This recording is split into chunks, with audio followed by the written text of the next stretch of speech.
My friends, if you're standing up listening to this intro, I suggest you sit down because this interview is a doozy. We are not diving into normal Coaches to the Moon territory, marketing, sales, business. We are diving into the depths of the human psyche. My guest today, Jim Marshall, dare I say the most intelligent man I've ever had the honor of speaking to, is the discoverer and developer of a brand new philosophical science called Septemics. This is a system that will allow us as human beings to get greater insights into where we stand across 35 different areas of our life and how we can develop ourselves and create more success in whichever areas we so choose. Septemics is a topic I'm not going to try and cover in this brief introduction. It takes half the podcast for me to even switch on the light to understand what it is. But this is an intensely interesting conversation with a very, very interesting, generous, and intelligent man. So I'll get straight into it. Here he is today, guys, the developer and creator and discoverer of Septemics, Mr. Jim Marshall on Coaches to the Moon. This is Coaches to the Moon, the only podcast you need to skyrocket your coaching business and create true impact on the world. Here's your host, Alex Morris. Welcome back to the Coaches to the Moon podcast, ladies and gentlemen, with a guest I'm very, very excited for, and someone who I candidly have struggled to research and to crack what it is they do and what it is they teach, because Jim Marshall, our guest today, has, in his words, discovered hitherto unknown natural phenomena which greatly aid in the understanding of people. And he is the creator of a practical philosophic system called Septemics, which you can learn about in his book, Septemics, Hierarchies of Human Phenomena. Jim, straight out of Phoenix, Arizona, mate, I'm really happy to have you here. Thanks, Alex.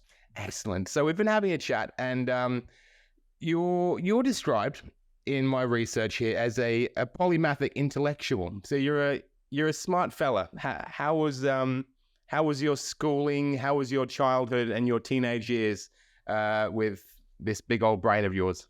Well, from an educational point of view, it was very exciting and very fulfilling. I have no memory of a time when I was not intensely interested in learning everything taught in every university. So I had an insatiable curiosity from birth, apparently, that I still have, that forges me into learning more and more and more and more. And so I just kept learning. And late in life, I said, it looks like I'm a polymath, you know. Would you like me to specify my areas of expertise? Sure, that sounds great. Please go ahead. Okay. They include psychology, philosophy, theology, parapsychology, science, engineering, mathematics, law, literature, history, metaphysics, military science, political science, physical culture, education, organization, and music. And I hold a Bachelor of Science cum laude from City University of New York. Excellent. Music's an interesting one because I know I'm a musician and I know that I'm not very technical with it. I play the drums. I used to play in rock bands. That is about as far as I go. But I know that my friends who are, study music and teach music, there's a real huge amount of technicality behind it. And that's really interesting. Do you see a bit of a crossover between the sciences and music? Absolutely. My Excellent. And what kind of things are you talking about? My aptitude test confirmed when I was in my adolescence that I am a natural engineer. All of the things that came up at the top of the list were forms of engineering, and music was stuck in there with all the engineering. So to me, I've worked as a professional musician extensively, and to me, I thought of it as a type of engineering. It's very technical. Yeah, I can see that. What? It's a deep subject. In fact, there's so much to know about music. Nobody knows all of it. That's where you have people who specialize. So I, devoted a tremendous amount of time branching out to understand as much of it as I could, but it's a gigantic subject. Most people don't realize how big a subject it is. Who do you like to listen to? Well, at this stage of my life, I really enjoy classical and in particular orchestral music. Of course, I love Beethoven and Mozart, who are, two of the greatest geniuses. I like Wagner. But, my taste in music is very broad. So I listen to many types of music. At different times I've listened to different things. But at this stage of my life, I kind of really, you see, when I worked as a professional musician, I wasn't really playing much classical. So now that I'm not doing that, I have the opportunity to spend time listening to classical. And it's fantastic stuff. I mean, there's some classicals better than others, of course. But when you're listening to Mozart or Beethoven or Wagner or Brahms, you're getting the best of it. Excellent. Yeah, I like that. I think often people who are interested in music are blessed to enjoy a broad spectrum of it, rather than a lot of people who like their one genre and stick with that one. I'm very proud to say I like everything from country music to very heavy metal to classical to hip hop. And there's an appreciation across all genres, which is great. So I know you didn't come here to talk about music, but I can't help myself whenever someone brings that one up. I know that your area of expertise primarily is a philosophical science that you have you discovered this by yourself? How did this come about, the discovery of Septemics, Jim? Okay, well, first let me tell your guests concisely what Septemics is, so they'll have some frame of reference for what I'm going to say. Septemics is a philosophical science based on the fact that many phenomena related to human beings occur in a sequence of 7 levels. So you'll have an area of life, and that will manifest in 7 different levels. Now, Septemics literally means of or pertaining to 7. Septemics comprises a collection of scales or sequences, each of which breaks down various human phenomena into a hierarchy of 7 steps. There are 35 such scales, each of which is unique, and together they span the spectrum of human experience, by which I mean any situation or problem or dilemma that arises in the life of any person can successfully be analyzed by this system. Usually more than one scale will help. So in answer to your question, how I got to it, I was accepted into engineering school at age 16. And of course, I thought, like all the other engineers, I was going to be engineering physical things like electrons or airfoils or motors or gears or whatever. But by the time I had my bachelor's degree, it was clear to me that I wanted to engineer the human psyche, because this is the area of greatest unknown, and it's the area in which we are failing miserably. 95% of the problems in industrialized society are the result of people not understanding people, not understanding oneself, not understanding one's wife, not understanding one's husband, et cetera, et cetera, et cetera, et cetera.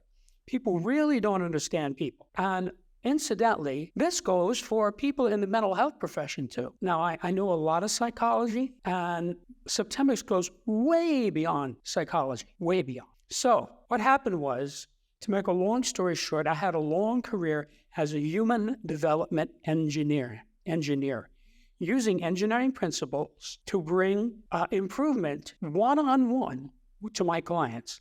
Now, I had hundreds of clients with whom I worked over cumulatively thousands of hours. As this was happening, I started to observe that my clients would improve in ways that were predictable to me. I never told this to anyone, but I made notes. And as the decades rolled by, I came to realize that the client would be at a specific level on a specific scale that I knew, because I had observed it. So by about 1995, I had about 32 scales that had just presented themselves to me empirically. There's no theory of Septemics. This is all just direct observation of humans. So something interesting happened. I had this one scale in particular that had 6 levels that by then, 95, I absolutely knew was correct. And I realized one day while pondering a difficult client that there was a 7th level in this scale. That was obvious to me when I got it, where to insert it. And when I inserted it, the scale manifested mathematically, which is to say, all of these mathematical implications jumped out at me that were undeniable. And so it went from being a scale, which is basically a line, to being a plane, a whole body of data. When I saw this, I said, whoa, I don't know what this is, but whatever it is, it's natural law, because anything that has mathematics embedded in it is natural law, such as the Fibonacci sequence. So then I asked myself, I wonder how many of these scales that I have of varying lengths are actually 7-level scales that had not been developed all the way, because I wasn't developing anything. I was just helping my clients and making notes. So knowing what I was looking for, I studied these scales, and in a short period of time, they all went to 7 levels. And as each one went to 7 levels, it manifested mathematically. Now, I should tell you, I took 26 semesters of math, and I loved every minute of it. Okay, I think in math. So I really understand math. It's not something that's done in a classroom to me. It's something that's alive, that's manifesting everywhere. So my engineering approach to helping humans was kind of somewhere between psychology and math, in my mind. Now, when I saw that I had 32 scales, all 7-level scales, all with mathematical implications buried in them, I said, wait a minute, this is a new subject. This is something completely new and different. Now, I have to tell you, having gone to school for 28 years and being a well-read person, I'm pretty sure there's never been a book like this before. People ask me, what book is your book like? And I have to tell them in all candor, I don't think there's ever been a book like this before. I think I've discovered something entirely new. And then I say, but each of these 35 scales is expressed in what you might call a table or a spreadsheet. And each of those tables is similar to the table of elements that we study, the periodic table of elements in natural science. Except instead of it being for matter, it's for each of these 35 corresponding subjects, because there's 35 axes that I had developed. So then I said, well, wait a minute. I can go from helping people by the hundreds, which is what I had been doing as human development engineer, to helping people by the millions if I put this in a book and get it out. So I said, okay, I have to write a book.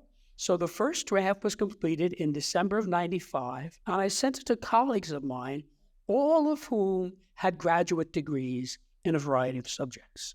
And they all had varying responses, but they were distinctly positive responses. So this told me, okay, this is exactly what I think it is. It's a legitimate subject. And I spent the next 25 years of my life developing this subject. Because you have to realize, first I had to discover the phenomena, which I kind of told you about already, although I did find 3 more skills as I was writing the book. Then I had to take this data and I had to use it to construct a workable philosophic system. Now you have to understand, as an engineer, I'm only interested in results and facts. I'm not impressed by opinions or beliefs. Everybody has them, and to engineering, they're irrelevant. So I spent 20 years crafting this philosophic system down to a point where it was 100% reliable. And then the most time-consuming aspect of this was expressing all of this in a way that made sense to the average reader. That took a lot of work. There were many rewrites, and I kept changing and adding and re-expressing things. And I know I succeeded at making this comprehensible to the average reader because I have been watching people get results from this now for 27 and a half years. The general response people have to this book is something like, wow, it blows them away because it explains so much. Now, if I may, I'd like to tell you the names of the 35 scales, because that will tell you the subject matter that's covered in this book, each of which has 7 levels. Okay, let's do that, but let's pull back for a second. Yeah. Let's pull back for 1 second there, Jim, Okay. because we're absorbing a lot of stuff. And Yes. as you so kindly said, we've got to explain that, and I know you're giving context and explanations as you go, but to explain this to the average person, believe myself to be below average in a lot of areas. I really enjoy the fact that you don't say that you really created this system. You've discovered this within human psychology. You kind of unearthed it through working with people, and you noticed that there was this mathematically driven system for the human psyche. And did it feel like over time, almost archaeologists brushing away at the dust, seeing this thing unveil itself? Or was there just that one big golden moment where you found the 7th scale and it all came to light? Well, as I said, the data revealed itself to me over many decades, and I just kept observing and writing it down. And the most interesting thing to me is after I observed it, not only would I see it in my clients, I would see it in the world. I would look at people in the world and I would see them manifesting these scales, even though they don't know they exist, which is what you get from natural law. Like in the Fibonacci sequence, you have all kinds of living creatures constructed according to Fibonacci numbers. They don't know anything about numbers, let alone Fibonacci, but it's there. You can look at the pine cone. You count it one way, it has one Fibonacci number. You count it the other way, it has a different Fibonacci number. Or seashells. There's all kinds of manifestations in the real world of the Fibonacci sequence. He just observed it in the same way that I observed this. And he worked out the pattern to it. And we have that formula now. We know the Fibonacci numbers to infinity. So I kind of told you already about the eureka moment that I had when I inserted the 7th level into the 6th level scale that I already knew worked. And it manifested mathematically. You have to realize when you read the book, it's not like reading a math book at all. It's more like putting on glasses and looking at yourself in the mirror. You see things clearly. Because this is natural phenomena, it's not obscure. It's not something that some people don't get. Anybody who can read English reasonably well and wants to improve himself or others will get this book because it's natural phenomena. You know, it's like this is a descriptive science like botany or astronomy or zoology. You know, you don't have to know any botany to like flowers, but if you do know botany, you know a lot more about flowers, and you can tell that this plant goes in this family with this plant and this one doesn't. So that's what this is like. It clarifies your understanding of human phenomena in a way that is much broader than psychology. Are you ready for me to Brilliant. Thank you for that. Okay. Ready 5 scales? Okay. So these are the individual Please, scales. I love you. Should I write these down?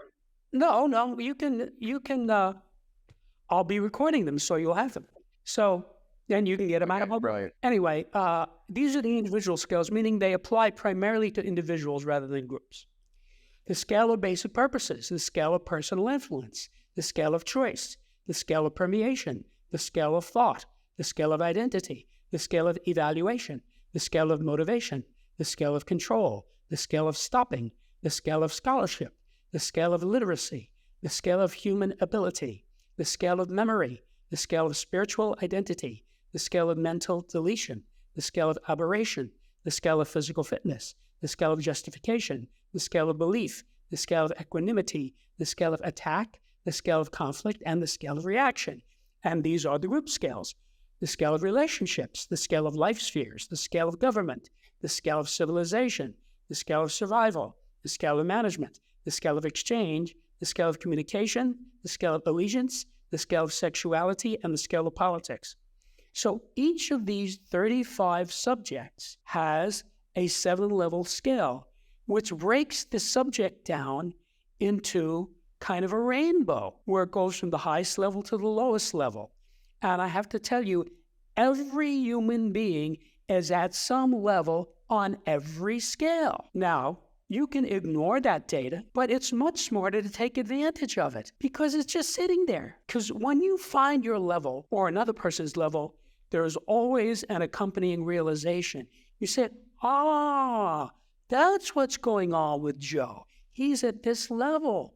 That's why he's like that. And now I'd like to tell you, if I may, how this is beneficial in a concise way. I wrote this book to help people. Please. I had a lifetime of helping people, okay? Each of these 35 scales provides the user with an infallible way of determining the salutariness or beneficialness of any group, individual, or activity. If the group, individual, activity moves persons up these scales, it's beneficial or positive. If it moves them down, it's detrimental or negative. So you see, you have a yardstick for measuring people and groups. That's always reliable. Next, once you know the actual level, and I stress the word actual, meaning you have to get it right, of a person on any scale, you can improve that person, whether it's yourself or another, by moving them up one level. Now, one of the axioms of this subject is that you can never skip a level. Think of it this way. If you're on the first floor and you want to go to the 5th floor, One way or another, you're going to have to go through the second, the third, and the fourth. Whether you take the elevator, the escalator, the stairs, or go outside the building and use a rope ladder. So sometimes it may seem like you skipped a level because you went through quickly or easily or didn't notice. But a level is never skipped. That is good news because it tells you your target. If you're at level 4, your target is level 3. So throw out everything else and just focus on getting from 4 to 3. And you will be able to do that if you try. If you're at level 4 and you try to get to level 1 or 2, you will fail because it's too steep a gradient, right? You can't go from being a couch potato to an Olympic athlete. There are 5 or 6 intervening levels, right? And that's what this is like. This is actually very useful to you because it tells you where you are and how to advance on that axis because it's the next level up, which is perfectly defined in the book. Next, once you know the actual level, you can move the person up. And this could be you helping another person or helping yourself. Now, I emphasize, never tell anyone their level on any scale because it's counterproductive and unethical. It's actually much better to just show them the scale and say, where are you on this? And let me give you an example of what I mean by this. Let's say your brother is having a romance problem, right? You want to help him because he's your brother. You say, Fred, come over here. Let me show you this. You open up the book to the scale of relationships. You show it to him. And he'll probably say, you mean there's a scale of relationships? And you say, yeah, this relationship that you're having trouble with, where is it on this scale? See, he's going to want to know this because he's having trouble. And you're giving him a pathway out of this trouble. So what will probably happen is, most of the time, he'll find a bracket in a matter of seconds. I'm talking about 15, 20, 25 seconds. He'll say, well, I can see we're definitely not at 1, 2, or 3 for sure. So he just threw out 3 levels. That's progress. Then you can say to him, okay, let's have you read the text so you can get this exactly. And he's going to want to do it because he's already figuring this out because he threw out 3 levels. So you have him read the text and you can help him like the way a tutor would help somebody to make sure he gets it. Then after he reads it, he comes back and you say to him again, this relationship that you're having so much trouble with, where is it on this scale? And he's probably going to say, well, now that I read this, I can see we're at level 5, for example, hypothetically. And then he'll have a realization. He'll say, no wonder we're having trouble. That's a very low level, level 5. Okay? That's 4 levels down from the top of the scale. That explains what's going on, you see? So he'll have a realization.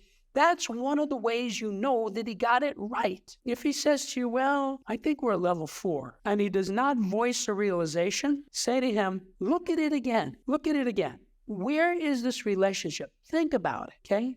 And you can discuss it. You can say, what's the definition of this? You know, because every level has a name and a synonym that goes with it. So it gives you depth of understanding. And eventually, when he gets it, he'll say, I see, thank you. Okay, then you can say to him, let's have you look at this scale called the scale of sexuality. And he'll say, you mean there's a scale of sexuality? And you say, yes. Where are you on the scale? You don't have to tell me, but you figure it out for yourself, right? And he'll look at it. And again, he'll probably find a bracket. He'll probably say, well, I can see I'm not at 6 or 7 for sure. And I'm certainly not at 1 or 2. See, he's gotten it down to where it's either 3, 4, or 5. Then you say to him, okay, let's have you read the chapter and see if you can nail this. So he reads the chapter, right? Then you come back and you tell him, you don't have to tell me, but for your own enlightenment, where are you on this scale? And he probably will say, well, now that I read this, I can see that I'm at level 4, for example. And when he gets it, he will have a realization. We'll say, well, that explains what's going on with Mary Sue. You see, there's always a realization when the person gets it because it's specific. It's not a generality, but it is very carefully defined in the book as to what this level is, how it works, why it's there. Okay? Then you can say to him, let's have you look at the scale of allegiance. Okay? Because anytime a relationship deteriorates, it's always because allegiance has deteriorated. So he looks at it and you say to him, you don't have to tell me, but for your own benefit, where are you on the scale in this relationship, you see? And he'll go through the same process. And by the time you finish with 3 scales and he's got these levels, he's figuring out what's going on here. This is becoming a non-problem for him because he understands it. Now, what he chooses to do about it is up to him. He might say, well, I can see, now that I figured this out, I'm not going to bother with this woman. She's too far down scale for me. Or he might say, well, I can see that whatever's going on with her, I have plenty of my own problems here, you see? And then you can say, well, let's have you move up 1 level. And if you can get him to move up 1 level on any scale, you have made a friend for life, because it's a life-changing thing. He goes into a different state. He'll go from level 4 to level 3, and he'll say, this is much better. Yeah, you see? Now, once he's at level 3, if he wants, he can go to level 2. So that's sort of how this works. Okay, I'm forming a good picture of this in my head now, which is great. So thank you for that explanation. And thank you for kind of making it more visual as well. That's really, really handy. So I'm understanding now that there's 35 different human traits almost, or areas of our, psychology, sexuality, relationships, literacy, physical fitness. And in each one of them, there's 7 levels, 1 being the highest, 7 being the lowest. Now, when we go to look at ourselves on one of these areas and say I'm struggling with physical fitness, when I go to look at the scales, is there sort of a brief descriptor at each level that lets me know, that I can relate to say, okay, physical fitness, here are the sort of almost the key performance indicators of whether or not you're at level 4 or level 3? Is that how that works for me to become aware of where I'm at? Yeah. What's up, guys? Alex here. If you're enjoying the episode, please don't forget to give us a subscribe on whatever channel or platform you're watching or listening to this. It really helps us to make an amazing show every week. Thank you so much. Back to the episode. It's very specific. I spent many years finding the exact right word and expressing it in a way that people would get. So whatever scale it is, if you can read English reasonably well, which you obviously can, you'll be able to look at it and look at the scale. Now, of course, you've got to study it. You have to realize there is a glossary, not only in front of every chapter, but even in front of the introduction. So I'm telling you the specific definition of the words. So the name of every scale is defined, right, and the name of every level is defined. So if you don't know what equanimity means, it tells you right there what equanimity is, you see? And then you say, a scale of equanimity, yeah, you see?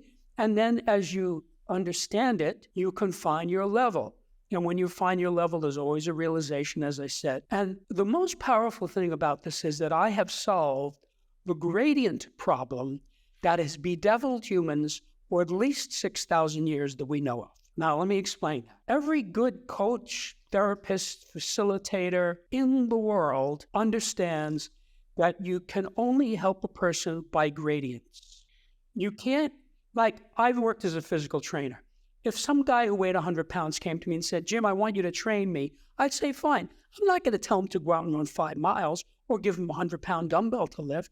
That's bad training. That's malpractice, okay? I would say, well, let me ask you this. You think you could walk 1 mile every morning? You see? And he probably would say, well, yeah, I think I could do that. It's okay. Every morning I want you to walk 1 mile, and then next week we'll talk. And then at the end of the week, I'd say, how did you do? And if he said, well, this is tough, I'd say, all right, just keep doing it. But if he said to me, this has gotten much easier, I'd say, okay, let's try 2 miles. See? You get the gradient. And that's how you improve people. That's how I had so much success as human development engineer. I would find the level the person was at, and I would help him to figure out himself how to get out of that. So, So it's more of a...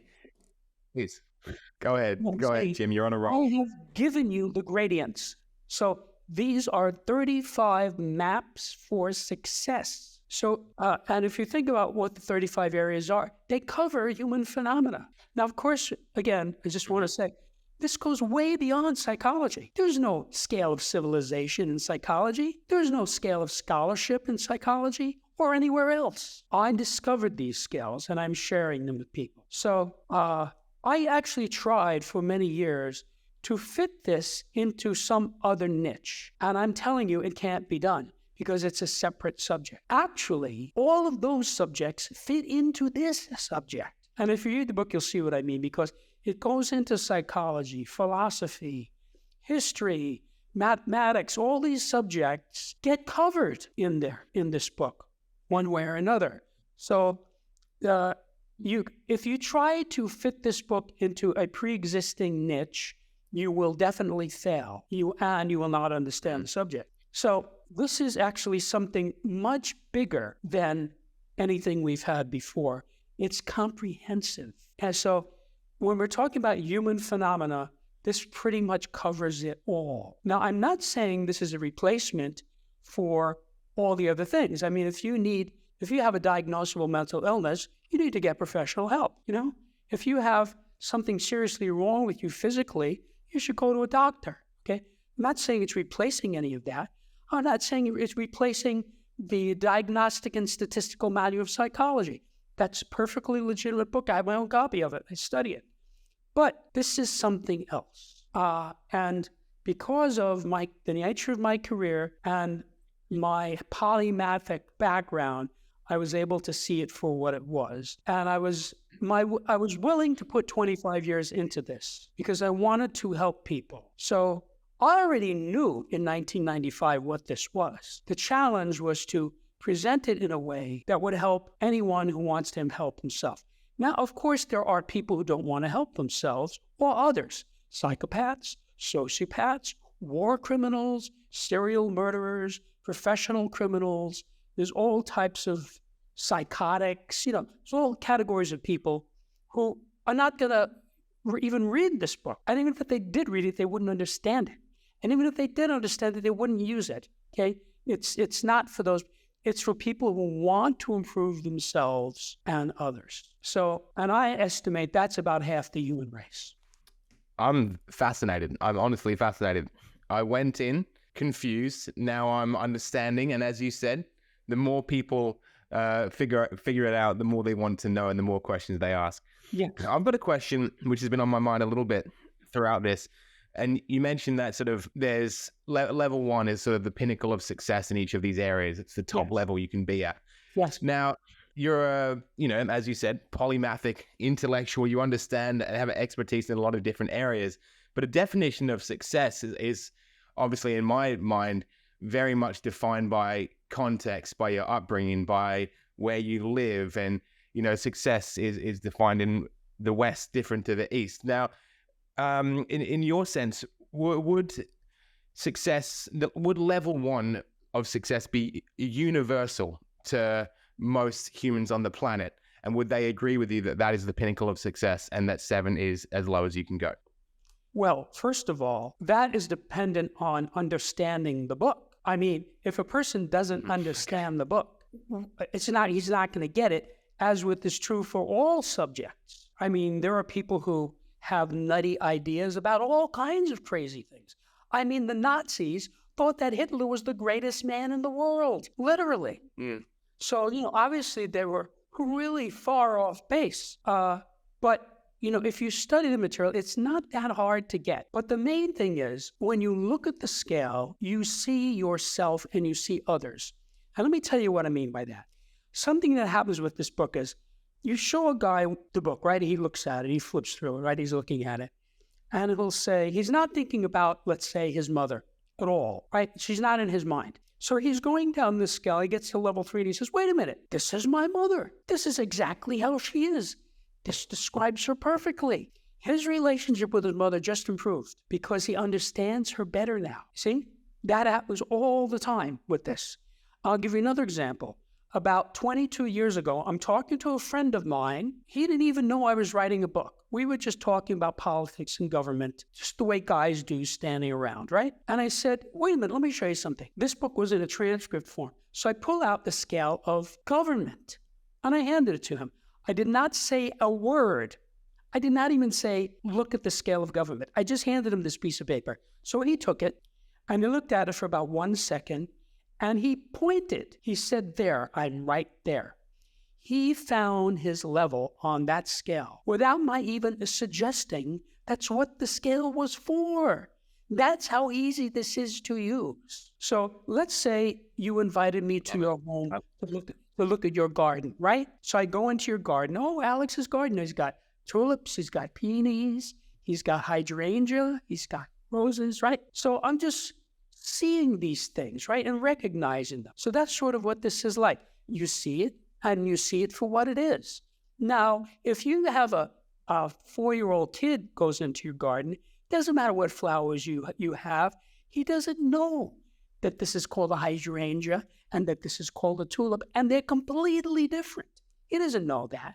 To him, they're just flowers. So that's what someone is like who hasn't read the book. Once you understand the book, you see the manifestations right in front of your face. So when I go around meeting people, either online or in life, I spot them on these scales without even trying. You know, it's like if I go into your house and, oh, that's the refrigerator, that's the stove, that's the microwave. You know, I don't need a map because I know what those things are. You see, I already know ahead of time what a refrigerator looks like, even though your refrigerator probably looks nothing like my refrigerator. So that's how this book works. You get these data, and even if you don't try to apply them, the data presents themselves. It's like astronomy, you know, you look in the sky, oh, there's Betelgeuse, you know, there's Orion, you know, whatever it is. It's there, you know. Now, you might not know the name Orion, but people for thousands of years looked up and saw Orion, pointed it out. They didn't call it Orion. I don't know what they call it in Chinese or Swahili, but they still know it's Orion. They can see it. It looks like a guy and he has a belt on, you know. You don't have to be an astronomer to figure that out. You may not know what to call it, but I give you the names, you know. Now, I have to tell you, as a scholar, I spent a tremendous amount of time getting the word exactly right. So going through, you know, let's say you have the word big, right? Big, huge, gigantic, colossal, enormous, right? What word are you going to use? So that's a lot of what good writing is about, getting the right word, you know? So when Shakespeare says, shall I compare thee to a summer's day? Thou art more lovely and more temperate, okay? You get a lot from that because of the words he chose. He didn't say you're nice, right? So that was the work for me, was getting the word, and I know I got it. Now, there's always room in writing for discussion. And I could imagine somebody saying, well, couldn't you have called it this? And I might say, yeah, I could have called it that, but I have to call it something. So I spend a lot of time calling it the thing that I think is exactly right. And that makes a difference. That makes a difference to people. Because when you look up the word, you see what it is. You know, like, I'm sure there are people, like in Australia, who don't know the difference between a Republican and a Democrat, which are the two main political parties in the United States. But if you show them, they say, oh, okay, I see, you know, and you can point out, these guys are Republicans, these guys, he gets it. Okay, yeah, I see now.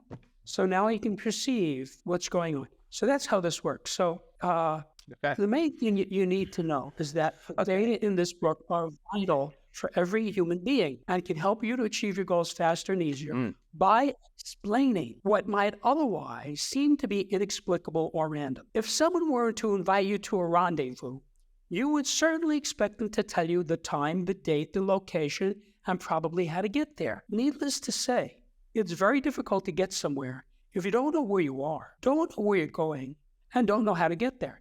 Now, this sounds idiotic, but most people do this regularly, so much so that it's considered normal. In fact, many people do this continuously. You know, there are people who just go in circles and never get anywhere. You know, they don't know where they are, they don't know where they're going, they don't know how to get there. And this book tells you with specificity across 35 axes where you are and where the next step up if you succeed. It also tells you the next step down if you fail, which is not a place you want to be. See? Well, it's like, you know, when you take the car out on the road. Well, go ahead.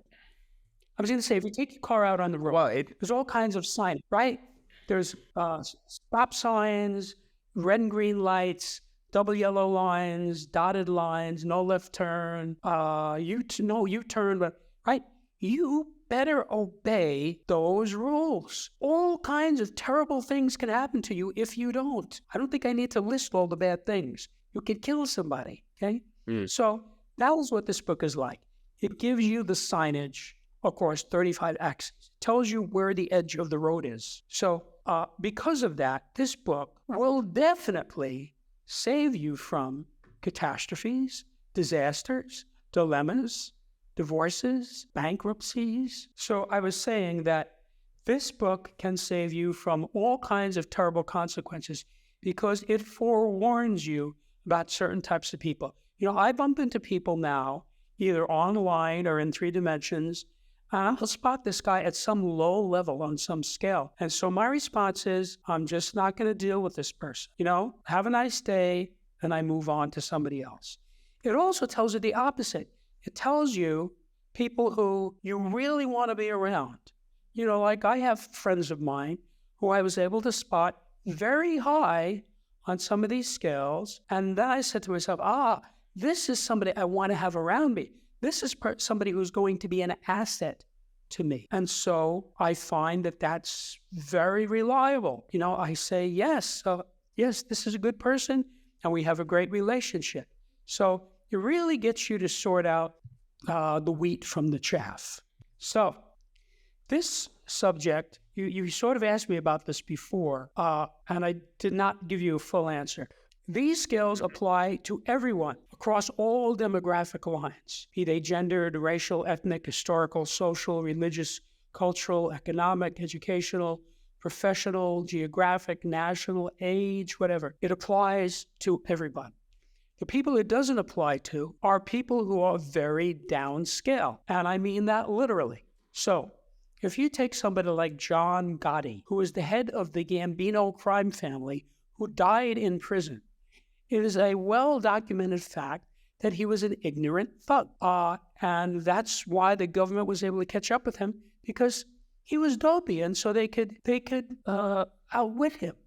As opposed to Carlo Gambino himself, the government never got anything on him. He was a very smart man. He died of old age in his beautiful home. So he was somebody who associated with many people who were not in crime. They respected him. They liked him because he was not a dopey person, even though he was the head of the Gambino crime family. So this does not work for people who are very downscale. So it is a well-documented fact in the mental health community that psychopaths and sociopaths do not improve in therapy. It doesn't matter how good the therapist is. Okay, they're too far down. They do not have enough insight to benefit from therapy. And that general idea is true in this subject. The common denominator of all these scales is insight. When a person is high on any scale, it's because he's insightful in that area. And when a person is low on any scale, it's because he lacks insight in that area. And of course, there are many examples of this. For example, a famous example is Bill Clinton, who was a very smart man. He had a very successful presidency. He got reelected. He was still popular when he left office. And even his worst enemies admit he was a shrewd politician and he knew what he was doing, even if they didn't agree with all of his opinions. However, it is also well known that he was a serial abuser of women. See, that's a different axis. So if I wanted to discuss politics, I would love to talk to Bill Clinton because she's brilliant in that subject. But I would never want him to go out with my sister or my daughter because he's very downscale in that area. So that's what you get. Most people are high on some scales, low on other scales. People who are very downscale are the dregs of society. Fantastic. Well, we could see and hear you the entire time, everything about people, different scales and different axes. Right. Bill Clinton, John Gotti, very good stuff. So my question now is, you've been doing this for 25 years or 28 years-ish. What's the grand plan? Well, you have your book, you're doing these podcasts. Do you run live events? Would you like to be able to have, create facilitators in Septemics where people can use this method to help others? Do you have any plans like that? Well, there are a couple of questions there, so let me take them one at a time. First of all, I hadn't thought anything about facilitators of Septemics, although I could imagine somebody out there getting this book and using it to build a practice. But the truth is, if you have the book, you really don't need anything else. I went through a lot of trouble to make it that way. You don't need to hire a facilitator. You don't need to go to a therapist. You don't need to join a church. You don't need to join a club. You don't need to take a course. It's all in the book. So I wrote the book in a way that a person by himself, assuming he's willing to study, will get it. That's one answer. The other thing is, I've done about 175 interviews. It's very time-consuming. The interview itself is the easy part. Setting it up, contacting the person, technical difficulties, that's all very time-consuming. So that's keeping me busy. But, I have a lot of things going on in my life. I had a long career as a human development engineer, and since the book has been out, I haven't been doing that because A, I don't have the time, and B, since I'm the world's only expert in Septemics, I have this responsibility to explain it to people. So one of the things that's been going on is I have been giving what you might call courses in Septemics online. Many hosts have teamed up with me for me to actually go through the 35 scales and explain them. So again, that is not one interview. That's like 6 interviews because there's 35 scales. So I'm a very busy person. Anything that you could consider recreation no longer exists in my life. It's just work. So that's okay because I've always sort of been like that. I love what I do. I like helping people, and I know that this book helps people, and so I want to get as many people as possible to find out about it so that they can straighten out their lives. Like some guy in UK will get this book, right? And he'll use it to straighten out his family, his business, his finances, his friendships. I'm never going to know this guy. I'm never going to know anything about him, but his success is my reward. That's what this is about for me. This is a way to help the people of Earth because the human society is a mess. All of the establishment institutions are a mess. And if you want to get better, you better help yourself. And that's what this book is for. Don't wait for the government or the university or the church or anybody else to help because they all have their own axes to grind. They all have their own problems. They all have their own limitations. And this book is just sitting there. All of the data about you is just sitting there waiting for you to access it. If you get this book, you're going to look at it and see, the scale of attack. I'm sure right now you don't even know what that is. But when you read the scale, you'll get, I see. And then you say, I'm at this level. No wonder I'm like that. See? And then you can improve yourself by moving yourself up to the next higher level, and you will be able to do that because it's the next level up. So I'm a busy person. Wow. Well, it is, I bet you are. It's extraordinarily compelling, and I'm glad you said that this anonymous man in the UK, his success will be your reward, because I was about to comment, it doesn't seem like you're financially motivated by this book. It feels like you've discovered something which you truly believe can and will positively impact the world, and you're working very hard to make that happen. So really, really honored to have met you and had you take the time to explain this topic to us today, Jim. And the book is Septemics, Hierarchies of Human Phenomena, that you can get at septemics.com, which I'll be doing immediately after this podcast. And I'm not a man who reads books, Jim. I have lots of books, but I also have a business and twin 3-year-old daughters. So I do not spend much time reading.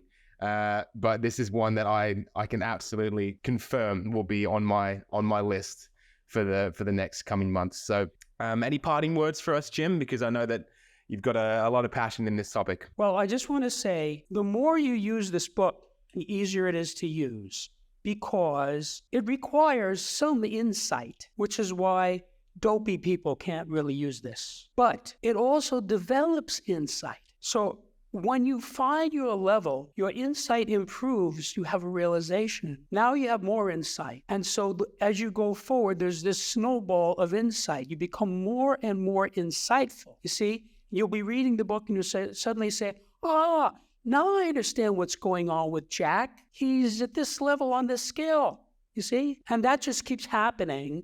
And the more you do it, the more insightful you become. So your ability to succeed improves generally as you use the book.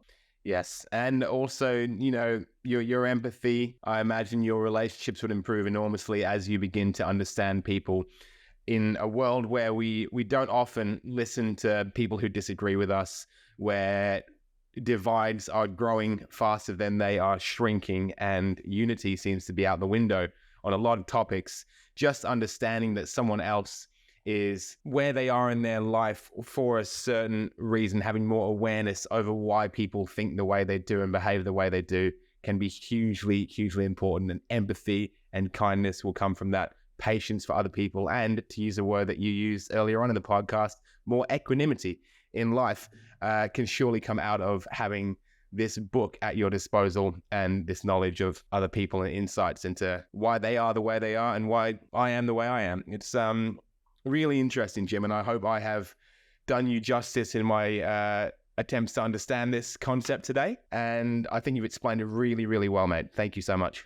Thank you, Alex. It was a pleasure. Excellent, excellent. Well, once again, guys, Septemics is on Amazon as well. I've just found out Kindle, hardcover, and paperback. I'm really excited because that means I can get it instantly on my Kindle. And this is not a podcast where I generally try and plug people's resources or overly pitch things, but I am definitely grabbing Septemics, Hierarchies of Human Phenomena. Jim Marshall has been here with us today, and I know it's the evening there for you, my friend. So thank you so much once again. And you enjoy the rest of your night, Jim. Thanks, Alex. Anyone who is watching or listening, I hope you've enjoyed that as much as I have. It's been really, really fun. I'll be back next week with 2 more guests on Coaches to the Moon. Until then, thank you so much. We appreciate everything you do for us. Much love, and hey guys, I really hope you enjoyed today's episode. Thank you so much for sticking around to the end. If you love our guests, then in the show notes of this episode, you can find their socials, you can follow them, you can learn more about all the free resources and programs they've got. I highly recommend you do it. Until then, thank you so much. I'll be back here next week with Coaches to the Moon. Have an amazing day. Peace out. Coaches to the Moon will be back next week. Until then, reach us on Facebook at To The Moon Digital Marketing.